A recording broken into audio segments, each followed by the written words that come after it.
২১ জাতির ঐক্যের মূল বন্ধন, তাই সকল উৎসবে, সংকটে এবং জাতীয় দুর্যোগে বাঙালি শহীদ মিনারে ছুটে যায় বলে মন্তব্য করেছেন অন্তর্বর্তী সরকারের প্রধান উপদেষ্টা ডক্টর মোহাম্মদ ইউনূস।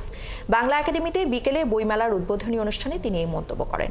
অনুষ্ঠানে প্রধান উপদেষ্টা ভাষা আন্দোলনকে স্বাধিকার আন্দোলন হিসেবে গ্রহণের আহ্বান জানিয়েছেন।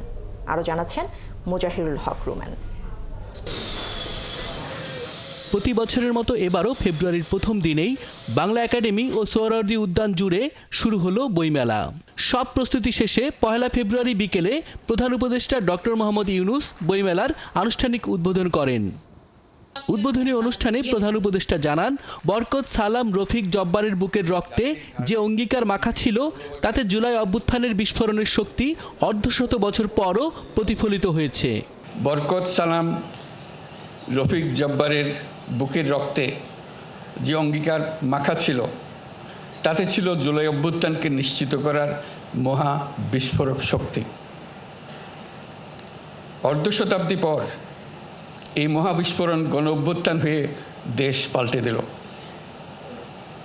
এই বিস্ফোরণ আমাদের মধ্যে নতুন বাংলাদেশ গড়ার প্রত্যয় গ্রথিত করে দিয়ে গেল। ১৭ কোটি মানুষের প্রতিজনের সত্তায় এই প্রত্যয় গভীরভাবে গ্রথিত হলো। তিনি জানান, বাঙালি সকল উৎসবে, সংকটে আর জাতীয় দুর্যোগে শহীদ মিনারে ছুটে যান, কারণ ২১ই বাঙালির ঐক্যের মূল বন্ধন। সকল প্রকার জাতীয় উৎসবে, সংকটে, দুর্যোগে আমরা শহীদ মিনারে ছুটে যাই। যেখানে আমরা স্বস্তি পাই, আমরা শান্তি পাই, আমরা সমাধান পাই, সাময়িকভাবে অদৃশ্য ঐক্যকে আবার খুঁজে পাই।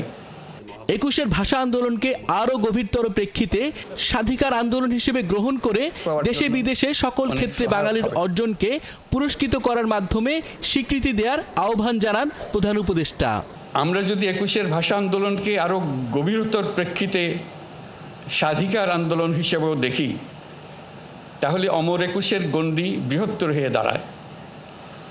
তখন আমরা ভিন্ন প্রতিষ্ঠানের মাধ্যমে কিশোর কিশোরী, তরুণ তরুণীদের তাদের সৃজনশীলতার জন্য স্বীকৃতি দিতে পারি, নতুন উদ্যোক্তা হওয়ার জন্য স্বীকৃতি দিতে পারি। শহর ও গ্রামের নারী পুরুষকে কৃষি, শিল্প, সাংস্কৃতিক জগৎ, বিজ্ঞান, বাণিজ্য, শিক্ষা, অন্যান্য ক্ষেত্রে যারা নির্দিষ্ট বছরে জাতির জন্য অবদান রেখেছেন, তাদের স্বীকৃতি দিতে পারি, তাদের জন্য আনুষ্ঠানিক আয়োজন করে দিতে পারি। জুলাই আন্দোলনে সড়কে দেয়ালে শিক্ষার্থীদের চিত্রায়িত অভিব্যক্তিকে ঐতিহাসিক দলিল হিসেবেও আখ্যা দেন ডক্টর মোহাম্মদ ইউনূস। মুজাহিরুল হক রুমেন, ৭১, ঢাকা।